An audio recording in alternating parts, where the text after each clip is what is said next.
Nobody can stop this flow. Hallelujah. Hallelujah.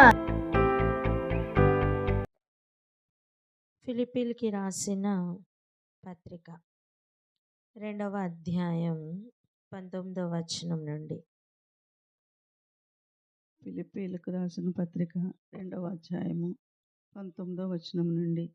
నేను మీ క్షేమము తెలుసుకొని ధైర్యము తెచ్చుకొను నిమిత్తము తిమోతిని శీఘ్రముగా మీ యొద్దకు పంపుటకు ప్రభువైన యేసునందు నిరీక్షించుచున్నాను. మీ క్షేమం విషయమై నిజముగా చింతించువాడు అతని వంటివాడెవడును నా యొద్ద లేడు. అందరూ తమ సొంత కార్యములనే చూచుకొనుచున్నారు కానీ యేసుక్రీస్తు కార్యములను చూడరు. మనం ఈ విషయమై మనం గడిచిన వారం కూడా ప్రార్థన చేసుకున్నాం. అయితే ఈరోజు ఆలోచన చేద్దాం. చూడండి, మీ క్షేమము తెలుసుకొని ధైర్యం తెచ్చుకుంటున్నాను నేను అని పౌలు గారు ఎలా అయితే ఒక సంఘమును బట్టి, ఒక పట్టణం బట్టి మాట్లాడుతున్నారో, అలాగుననే ఈ కాలంలో కూడా ఒకరి క్షేమమును బట్టి ఇంకొకరు ధైర్యం తెచ్చుకుని ఆ పరిస్థితుల గురించి మనం ప్రార్థించుకున్నాం. అయితే ఈరోజు ఈ విషయాన్ని గమనించండి.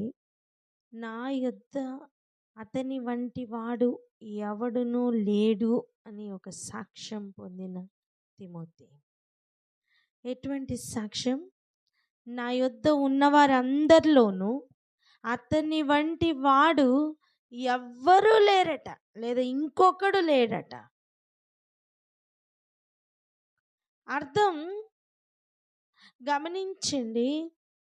మీ క్షేమమై నిజముగా చింతించువాడు నా యొద్ద ఉన్నవారు అందరిలోనూ కూడా పరీక్షించి చూస్తే మీ క్షేమ విషయమై చింతిస్తున్నవాడు అతను తప్ప ఇంకెవరు లేరు అని చెప్తున్న పౌలు. మరి ఆ పౌలు గారి దగ్గర అనేక మంది ఉన్నారు కదా, అంటే వారందరి హృదయం ఇలాగ లేదనే కదా అర్థం. అతని వంటి వాడు ఎవడునూ లేడు అంటే దాని అర్థం ఏంటి? ఒక్కొక్క పట్టణం యొక్క క్షేమం లేదా ఒక పట్టణం యొక్క స్థితి,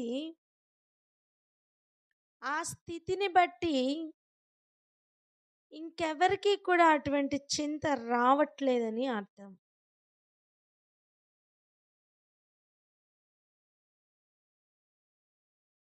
ఇక్కడ గమనిద్దాం. ఒక భారంను మనం చూస్తున్నాం. తిమోతికి ఫిలిప్పీ యొక్క పట్టణం పట్ల ఒక చింత, ఒక భారమును మనం చూస్తున్నాం. గనుకనే అతనిని పంపిస్తానంటున్నాడు పౌలు. ఈరోజు ఆలోచించండి, పౌలు గారే అలా అంటే మరి పరిశుద్ధాత్ముడు ఇంకెలా అంటారండి? ఈరోజు నీకు ఎవరి పట్లైనా భారంగా ఉందా? అయితే వారి గురించి ప్రార్థన చేయి. రానున్న కాలంలోనైనా ఆ ఏరియాకి ఎవరైనా పంపిస్తారు దేవుడు, లేదా నిన్నే పంపచ్చు.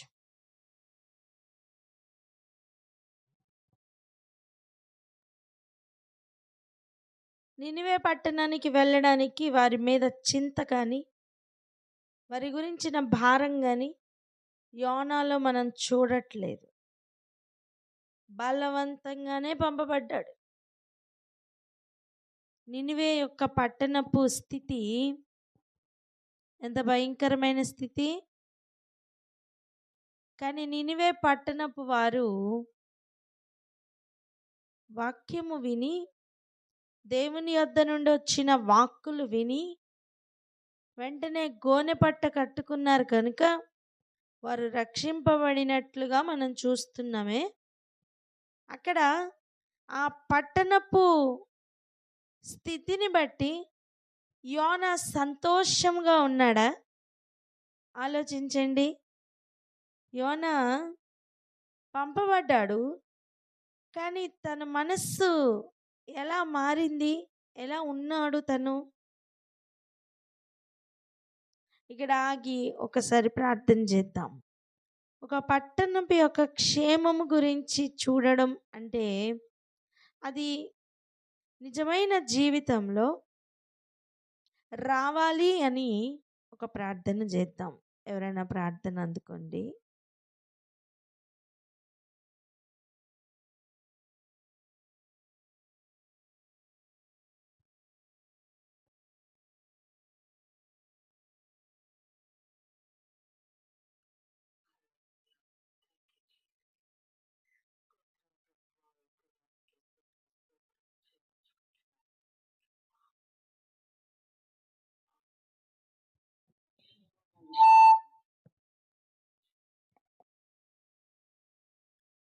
పౌలు గారు చెప్తున్నారయ్యా, నీ క్షేమము విషయమై చింతించువాడు అతని వంటి వాడు ఎవరూ లేరు అని నా తండ్రి పౌలు గారు చెప్తున్నప్పుడు, నా తండ్రి ప్రభువా, పౌలు గారు నా తండ్రి ప్రభువా ఇతరుల పట్ల ఎంత కలిగి ఉన్నారో నా తండ్రి ప్రభువా యేసయ్యా ఒక అర్థమవుతుందయ్యా. ఆయన ప్రతి ఒక్కరిని కూడా దేవుని సన్నిధికి నడిపించాలి అనే భారముతో ఆయన ముందుకు వెళ్ళారు ప్రభువా. అనేక మందిని ఆయన పరిశుద్ధులుగా తయారు చేయడానికి ఎంతో కృషి చేశారయ్యా. పౌలు గారికి అటువంటి ఆశ ఉన్నప్పుడు, పరిశుద్ధాత్మ దేవ మీరు ఇంకా ఎంతో నా తండ్రి ఆశతో నా తండ్రి యేసయ్య ప్రతి ఒక్క బిడ్డని నా తండ్రి ప్రభువా యేసయ్య మీ సన్నిధికి నడిపించాలని ఎంతో నా తండ్రి ప్రభువా యేసయ్య కృషి చేస్తున్న దేవుడు మీరై ఉన్నారు ప్రభువా. అవునయ్యా, ఇతరుల పట్ల కూడా మేము అటువంటి భారము కలిగిన వారమై నా తండ్రి ప్రభువా మేము నడిపించాలయ్యా. నా తండ్రి నినివే పట్టణము గురించి తండ్రి మీరు ఎంతో చింతించి ఉన్నారు కనుకే నా తండ్రి ప్రభువా యేసయ్య జోనాను పంపించాలని అనుకున్నారు. కానీ జోనా నా తండ్రి ప్రభువా నినివే పట్టణానికి వెళ్ళటానికి ఏమాత్రము కూడా ఇష్టం లేని స్థితిలోనే ఉన్నాడు. కానీ బై ఫోర్స్ నా తండ్రి ప్రభువా పంపబడ్డాడు నా తండ్రి ప్రభువా. కానీ ఆయన పలికిన ఒక మాట నినివే పట్టణంనంతా మార్చివేసినది ప్రభువా. నా తండ్రి ప్రభువా అయ్యా మీరెంతో గొప్ప దేవుడు ప్రభువా యేసయ్యా. తండ్రి ప్రభువా యేసు రాజా, మేము కూడా నా తండ్రి ప్రభువా అనేక మంది పట్ల నా తండ్రి ప్రభువా భారము కలిగిన వారముగా నా తండ్రి ఉండాలయ్యా. తండ్రి ప్రభువా వారిని విడిచిపెట్టక వారి కొరకు ప్రార్థన చేయవారంగా మేము ఉండాలి ప్రభువా. నా తండ్రి ప్రభువా యేసయ్యా, నా తండ్రి వారు ఎటువంటి స్థితిలో ఉన్నా ఎక్కడ ఉన్నా నా తండ్రి ప్రభువా యేసయ్య మీరు నా తండ్రి ప్రభువా వారి కొరకు నా తండ్రి ప్రభువా యేసయ్య ఎవరినో ఒకరిని మీరు పంపిస్తారని మేము నమ్ముచున్నాం. నా తండ్రి ప్రభువా యేసయ్య మీ చిత్తమైతే నా తండ్రి మమ్మల్ని కూడా మీరు పంపిస్తారని నా తండ్రి ప్రభువా మేము గ్రహించుచున్నామయ్యా. తండ్రి ప్రభువా యేసయ్య ఎంతో మంది ఉన్నారు ప్రభువా, మా బంధుమిత్రుల్లోనే ఉన్నారు ప్రభువా. నా తండ్రి ప్రభువా యేసయ్య మా తల్లిదండ్రులలోనే ఉన్నారు ప్రభువా యేసయ్య. మిమ్మల్ని గుర్తు ఎరుగని స్థితిలో వాళ్ళు ఉన్నారు ప్రభువా యేసయ్య. వారి కొరకు ప్రార్థన చేయించున్నాం తండ్రి ప్రభువా. మీరే నిజమైన దేవుడని నా తండ్రి ప్రభువా యేసయ్య ప్రతి ఒక్క బిడ్డ నా తండ్రి యేసయ్య తెలుసుకోవటానికి సహాయం దయచేయండి ప్రభువా. ఏ ఒక్క బిడ్డను కూడా మీరు విడిచిపెట్టే దేవుడు మీరు కాదయ్యా. నా తండ్రి ప్రభువా యేసయ్య, నా తండ్రి యేసు రాజా మా సహోదరులు విగ్రహారాధనతో నా తండ్రి వారు ఉంటుండగా వారిని మీరే నా తండ్రి తప్పించమని వేడుకుంటున్నాం ప్రభా. మీరు తప్ప వేరొక దేవుడు లేరు అని బిడ్డలు నమ్మటానికి కృప చూపించండి అయ్యా. మీరే నిజమైన దేవుడని నా తండ్రి వారు నమ్మటానికి సహాయం దయచేయండి ప్రభువా. మీ నామమే నా తండ్రి ప్రభువా యేసయ్య ఘనమైన నామమని నా తండ్రి వారు ఒప్పుకొనుటకు సహాయం దయచేయండి ప్రభువా. ఇది ఉన్నత నామమని మీరే సృష్టికర్త అయి ఉన్నారని, సర్వ సృష్టిని సృష్టించిన అధిపతి అయి ఉన్నారని నా తండ్రి ప్రభువా యేసయ్య నా తండ్రి మా వారు తెలుసుకోవటానికి కృప చూపించండి అయ్యా. మీరే సహాయం దయచేయండి ప్రభా. వారందరూ రక్షింపబడటం కొరకు నా తండ్రి ప్రభా మీరే నా తండ్రి ప్రభా ఎవరినో ఒకరిని నా తండ్రి పంపిస్తారని నమ్ముచున్నాం తండ్రి. మేము వర్క్ చేసే ఏరియాలోను మేము నా తండ్రి ప్రభువ యేసయ్య కూడా అనేక మంది నా తండ్రి ప్రభువ ఉన్నారయ్యా. యేసయ్య తండ్రి మిమ్మల్ని ఎరిగిన వారు కూడా నా తండ్రి యేసయ్య నిజముగా నా తండ్రి మీ నామమును రుచి చూచి తెలుసుకోలేని స్థితిలోనే ఉన్నారు ప్రభువ. యేసయ్య అటు బిడ్డల కొరకు ప్రార్థన చేయుచున్నామయ్యా. మీ నామము ఎరిగిన వారిని ఇంకా నా తండ్రి ప్రభువ యేసయ్య లోతుల్లోనికి నడిపింపబడటానికి కృప చూపించండి అయ్యా. రుచి చూచి నా తండ్రి ప్రభువ వారు మిమ్మల్ని తెలుసుకోవటానికి సహాయం దయచేయండి ప్రభువ. తండ్రి ప్రభువ యేసయ్య మీరే నా తండ్రి యేసు రాజా ప్రతి బిడ్డను దర్శిస్తారని నా తండ్రి మీరే నిజమైన దేవుడని వారి ఎదుట నా తండ్రి ప్రభ కనపరుచుకుంటారని మీరే ఆ బిడ్డల్ని నడిపించుతారని మేము నమ్ముచున్నాం తండ్రి ప్రభ. మీరే నా తండ్రి ప్రభ యేసయ్య ఆ బిడ్డల్ని నా తండ్రి దారి తప్పిపోకుండా నా తండ్రి ప్రభువ ఈ ఉన్నతమైన శ్రేష్టమైన మార్గంలో బిడ్డలందరినీ నడిపించమని బ్రతిమాలి యేసయ్య నామంలో వేడుకుంటున్నాం తండ్రి. ఆమేన్ ఆమేన్. హల్లెలూయా. చూడండి, యోనా గ్రంథం వెళ్దాం. యోనా గ్రంథం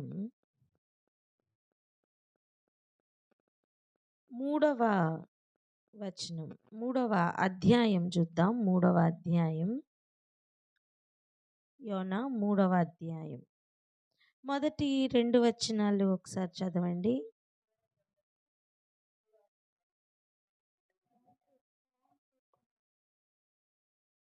యోనా గ్రంథము 3వ అధ్యాయము మొదటి 2 వచనములు. అంతటా యెహోవా వాక్కు రెండవ మారు యోనాకు ప్రత్యక్షమై సెలవిచ్చినదేమనగా, నీవు లేచి నినివే మహాపురమునకు పోయి నేను నీకు తెలియజేయు సమాచారము దానికి ప్రకటన చేయుము. హల్లెలూయా. రెండవసారి మరలా యోనాకు ప్రత్యక్షమై నేను చెప్పిన మాటలు వెళ్ళి ఆ మహాపురంనకు తెలియచేయని చెప్తున్న మాటను మనం వింటున్నాం.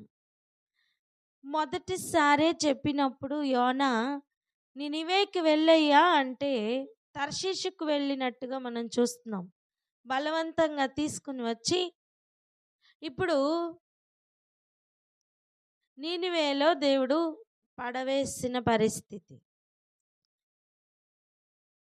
మర్యాదగా జలముల పైన చేయవలసిన ప్రయాణం జలములలో నుంచి చేసిన యోనా. ఏదేమైనా సరే దేవుడు అనుకున్నదైతే జరుగుతుంది.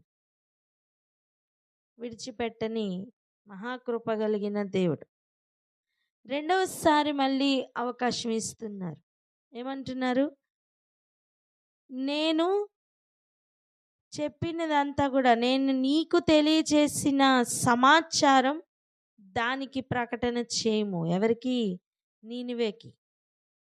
ఇంతకీ ఈ పట్టణం ఎంత పెద్దది? 3 రోజులంత ప్రయాణం చేయగలిగినంత పెద్దదట. అంత పెద్ద పట్టణానికి ఈ సమాచారం, దేవుడు అనుగ్రహించిన సమాచారం చెప్పడానికి ఇక బయలుదేరిన యోనా ఏమని చెప్తున్నాడు చూడండి. 4వ వచనంలో యోనా ఆ పట్టణంలో 1 దిన ప్రయాణమంత దూరం సంచరించుచు ఇక 40 దినములకు నినివే పట్టణము నాశనమగునని ప్రకటన చేశాడట. అంటే దేవుడు తనకి తెలియచేసిన సమాచారం ఏంటి? ఒక పట్టణం నాశనం గురించి తెలియజేసిన సమాచారం అండి.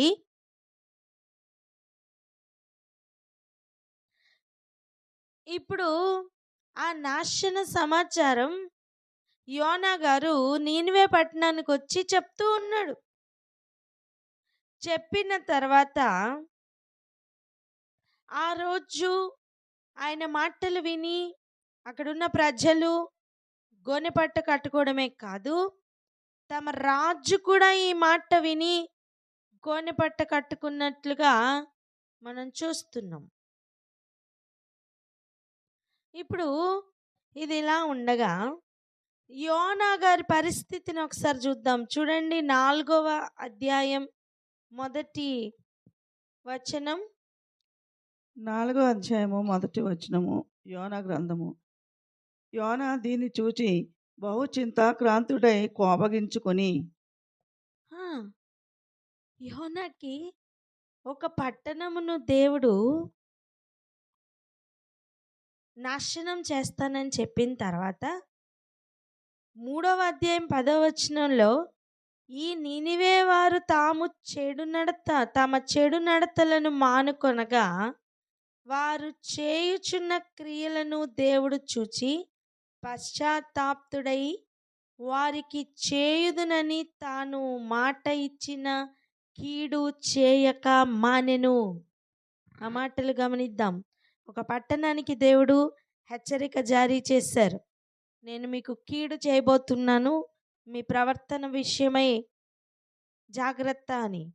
అప్పుడు ఆ పట్టణపు వారు అందరూ ఆయన పాదములు పట్టుకున్నప్పుడు ఆయన ఆ పట్టణమునకు చేద్దామనుకున్న కీడు చేయక మానేరట. దేవుడు ఆ పట్టణానికి చేద్దామనుకున్న కీడు చేయలేదట. మరి సొదొమ గొమొర పరిస్థితి ఎలా ఉండెను? సొదొమ గొమొరకి కూడా దేవుడు చేద్దామనుకున్న కీడును ఆ సొదొమ గొమొర ప్రజలు గనక ఆయన తట్టు తిరిగి ఉంటే అప్పుడు కూడా దేవుడు మానేవారేమో. కానీ వారి యొక్క కీడు యొక్క స్థాయి తారాస్థాయికి చేరింది కదా.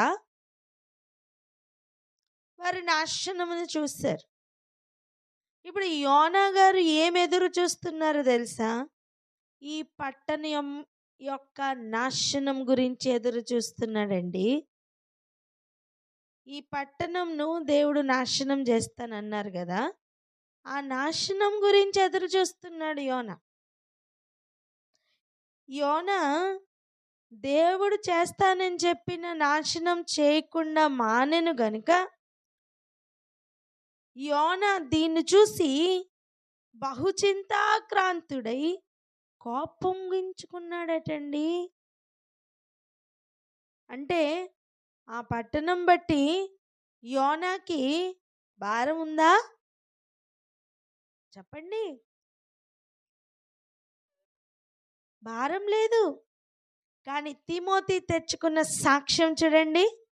మీ క్షేమం విషయమై నేను ధైర్యం తెచ్చుకుంటున్నాను, మీ గురించిన చింత పడుతున్న తిమోతి వలె ఇంకొకడు నా యొద్ద లేడు. స్తోత్రం. మేబీ యెహోవా దేవుడు అబ్రహాము గురించి ఇటువంటి సాక్ష్యం ఇస్తారేమో. ఎందుకంటే ఒక పట్టణం గురించి వేడుకున్న ఒక అనుభవం కలిగిన విశ్వాసులకు తండ్రి అయిన అబ్రహాం. ఇప్పుడు ఆలోచించండి. 2వ వచనం కూడా ఒకసారి చూద్దాం. 4వ అధ్యాయం యోనా 2వ వచనం చూడండి. యెహోవా నేను నా దేశమందుండగా ఇట్లు జరుగునని నేను అనుకుంటుని కదా, అందువలననే నీవు కటాక్షమును జాలియును బహుశాంతమును అత్యంత కృపయు గల దేవుడివై ఉండి పశ్చాత్తాపపడి కీడు చేయక మానుదువని నేను తెలుసుకొని దానికి ముందుగానే తర్షీషునకు పారిపోతిని. అంటే నువ్వు చేస్తానన్న కీడు చేయవు గనుక నేను తర్షీషుకు వెళ్ళిపోయాను అంటున్నాడు. అంటే ఇప్పుడు యోనా పూర్తిగా ఎదురు చూస్తుంది ఒక పట్టణం యొక్క నాశనం గురించి.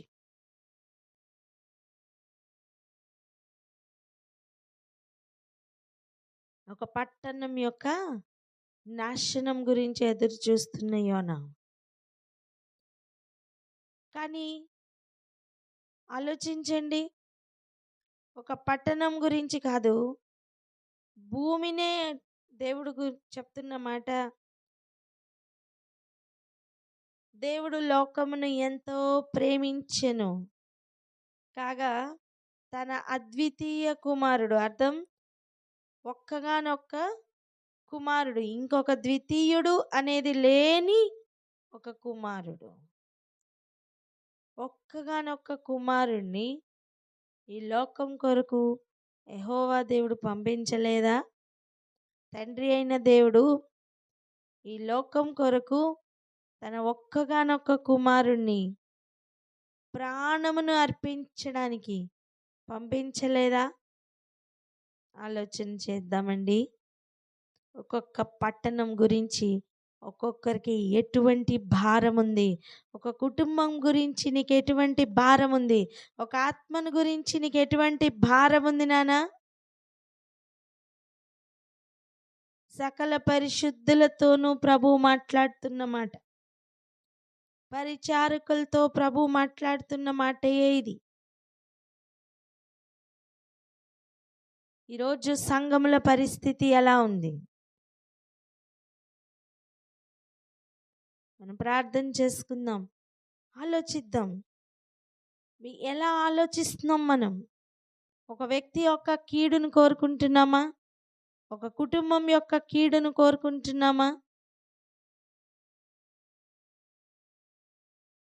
ఒక పట్టణం యొక్క క్షేమస్థితిని కోరుకోవడం అంటే ప్రాక్టికల్లీ ఎంత ప్రేమ కలిగి ఉండాలో ఒకసారి ఆలోచిద్దాం. దేవుని మనస్సు కలిగి ఉంటే తప్ప ఒక పట్టణం మీద భారం రాదు. అందుకు యోనాకు దేవుడు చెప్తున్న ఒక విషయం చూడండి. ఒక సొర చెట్టు అప్పటికప్పుడే వచ్చేటట్లుగా దేవుడు చేసి ఆ సొర చెట్టు ఎండిపోయినట్లుగా చేస్తే అప్పుడు తిరిగి తనతో మాట్లాడుతున్న ఒక మాట 10వ వచనం 11వ వచనం చూడండి.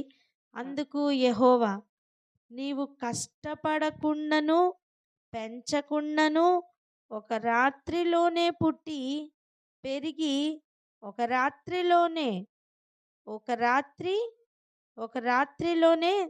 వాడిపోయిన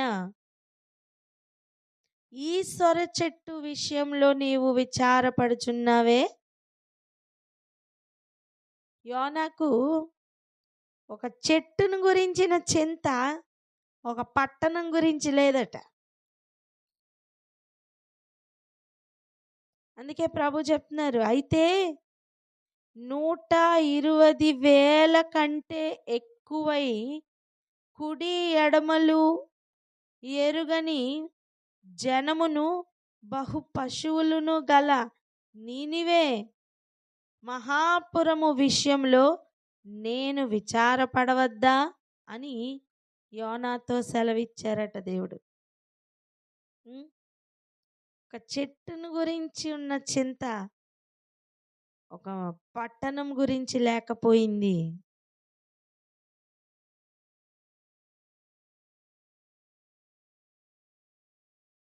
ఎప్పుడైతే నిరాకారంగాను శూన్యంగాను మారిపోయిన భూమిని చూసి దేవుని యొక్క ఆత్మ అల్లాడిందో అక్కడ రిపేర్ జరిగింది. అదే రీతిగా నీ ఆత్మ కూడా అల్లాడుతున్నప్పుడు అక్కడ ప్రభు పని చేస్తారు. దేవుని యొక్క ఆత్మ ఎటువంటిదో ఆలోచిద్దాం. పట్టణాలు నాశనం అయిపోవడం దేవునికి ఇష్టమా? మార్పు కొరకు సమయం ఇస్తున్నారండి. ఈవెన్ చూడండి, ప్రకటన గ్రంథంలో ఒక చక్కటి మాట మనం చదవగలుగుతాం. ప్రకటన గ్రంథం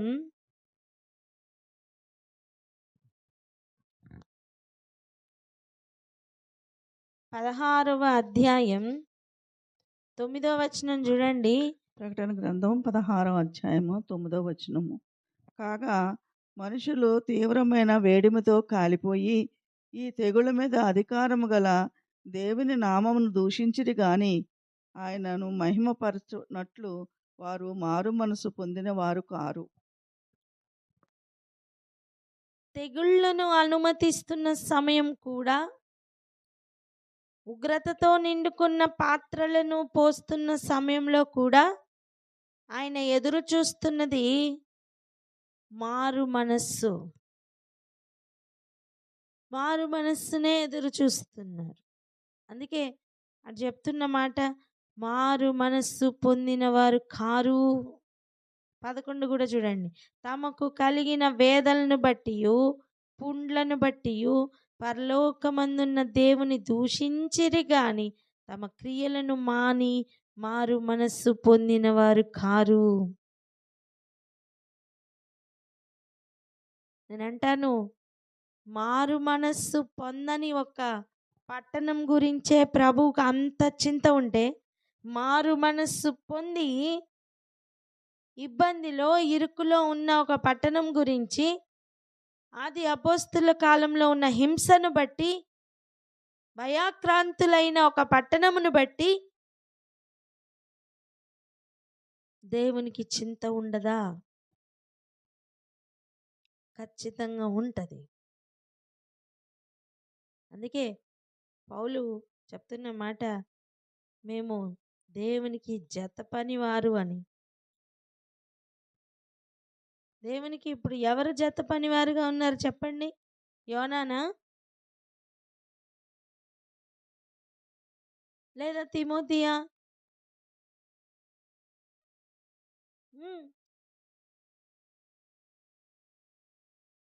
పౌలు కూడా జత పనివాడిగానే ఒక్కొక్క పట్టణమును బట్టి భారము కొలది ఎన్ని ప్రయాణాలండి, ఎన్ని ప్రయాణాలు. అసలు ఈ రోజుల్లో ఉన్న ఫెసిలిటీస్ అప్పుడు లేనే లేవు కదా. ఇంత ఎలక్ట్రిసిటీ లేదే, ఇంత రోడ్డు రవాణా ఇంత డెవలప్ అవ్వలేదే.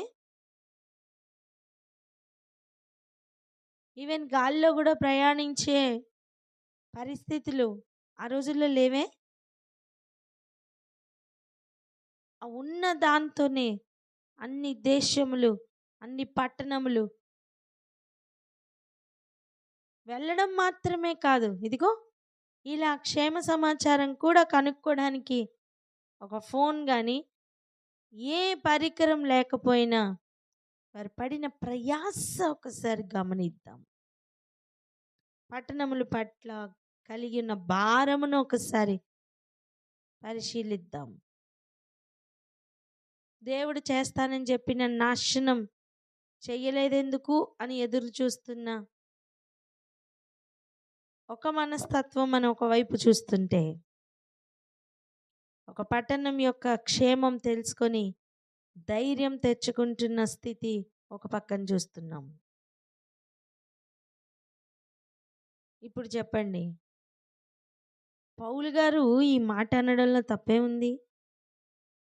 ఏమని అంటున్నారు? మీ క్షేమ విషయమై నిజముగా చింతించువాడు అతని వంటి వాడు ఎవడునూ నా యొద్ద లేడు.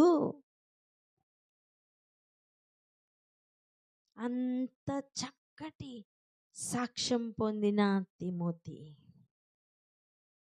హల్లెలూయా. ఈరోజు సంఘములన్నిటి గురించి ఇటు ప్రార్థన చేసుకుందాం. ఏమనంటే, ఒక్కొక్క పట్టణం పట్ల భారం అధికమగును గాక. ప్రభువు నిజంగా ఒక్కొక్కరిని గురించి ఇటువంటి సాక్ష్యం చెప్పాలండి. పౌలు తిమోతి గురించి చెప్తున్న సాక్ష్యం వలె ఒక్కొక్కరి గురించి ఇటువంటి సాక్ష్యం చెప్పాలి. ఎటువంటి సాక్ష్యం? మీ పట్టణపు క్షేమం గురించి చింతించువాడు గాని, ఎదురు చూచువాడు గాని, ఈమె వంటి వారు ఇంకొకరు నా యొద్ద లేరు అని, లేదా ఇతని వంటి వాడు నా యొద్ద ఇంకెవరూ లేరని చెప్పగలిగే అట్టి సాక్ష్యం ఉంటుందే, ఇది చాలా గొప్ప సాక్ష్యం. ఈరోజు ఈ సాక్ష్యం మన కన్నులకు గొప్పదిగా కనపడునుగాక. ఆమెన్. రెండోది, ఇట్టి సాక్ష్యం పొందాలంటే ఇది ఒకనాడు తెచ్చుకున్న సాక్ష్యం కాదండి. ఒక కాన్వర్జేషన్లో ముగించబడిన ఒక సాక్ష్యం కాదండి, ఒక జీవితం అంటాను నేను.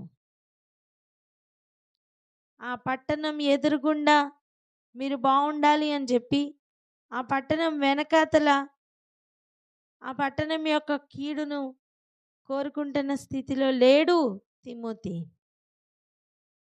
ముందు వెనక ఒకటే భారం, ఒకటే చింత. ఓ హల్లెలూయా. అర్థం చేసుకుందాం. సంఘములలో ఇటువంటి భారం ఎంటర్ అవును గాక. ఒకరు నాశనం అయిపోతుంటే ఎదురు చూడాలనే మనస్సు ఉండకుండును గాక.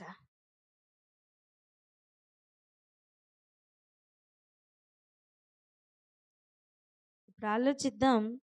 ఇంత చింత కలిగిన దేవుడే ఒక పట్టణంను విడిచిపెట్టేస్తే దాని స్థితి ఎంత భయంకరం. మన పట్టణాలు అలా అవ్వకూడదని ప్రార్థన చేసుకుందామా? మన దేశములు, ఆయా సంఘాలు, ప్రతి ఒక్కరు కూడా మారు మనస్సు పొందడమేనండి దేవుడు కోరుకుంటున్నది. నిజమైన క్షేమ స్థితిలోనికి వెళ్ళాలి అని ప్రార్థన చేసుకుందాం. తిమోతి వంటి వారు అనేకులు లేవాలని ప్రార్థన చేసుకుందాం. ఒకనాడు ఆయన సన్నిధికి వెళ్ళినప్పుడు అటువంటి సాక్ష్యం పొందాలని ప్రార్థన చేసుకుందాం. అక్క